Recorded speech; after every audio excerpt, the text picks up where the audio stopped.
Thank you. Mr. Becerra is recognized. Thank you all for your testimony. And in the 3 minutes that I have, let me see if I can focus a bit.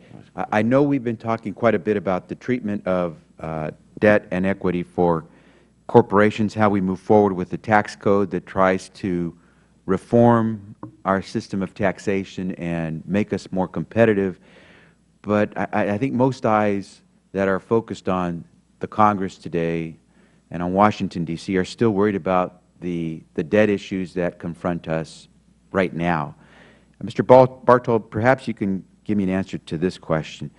Does increasing the debt ceiling have anything to do with reducing future spending by the Federal Government?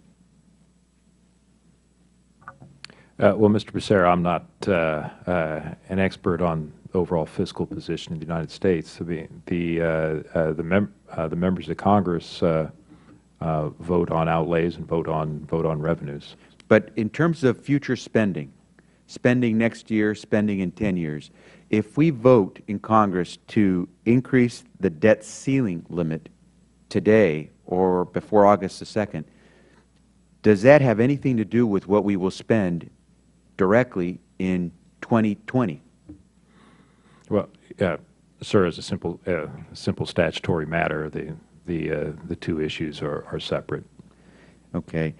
And I know you've had a chance to speak a bit about this, and I know with the short amount of time. Let me ask Mr. Johnson a question. Should revenues be part of the debt limit discussion as we start to discuss how we move forward in dealing with our deficits and our national debt? If you want to have an approach that resolves this issue of our national debt, should revenues be part of that conversation? In any situation where a fiscal adjustment is required, such as in the United States today, I would suggest that you look at both revenue and expenditures. So yes, I would definitely include revenues in the discussion. And if we're able to resolve these large deficits and this large national debt in a way that's comprehensive, long-term, does that help the private sector, our companies that are trying to do business both here domestically or abroad? Of course, the best thing you could do for the economic recovery at this point is to have a medium-term fiscal framework that's completely credible. People understand that the debt is on a sustainable trajectory. That will bring down long-term interest rates. That will encourage investment. That will boost job growth. In the alternative, if we take the country to the brink and say August the 2nd we don't have any solution or resolution to the debt ceiling issue, what happens in the eyes of the business community?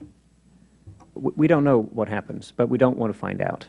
Other countries that have tried to play these kinds of games with the financial markets usually end up being burned. The limited experience we had at the 1970s with the so-called technical default was that it had an impact on base interest rates for a prolonged period of time. Why would you want to take that risk? Thank you.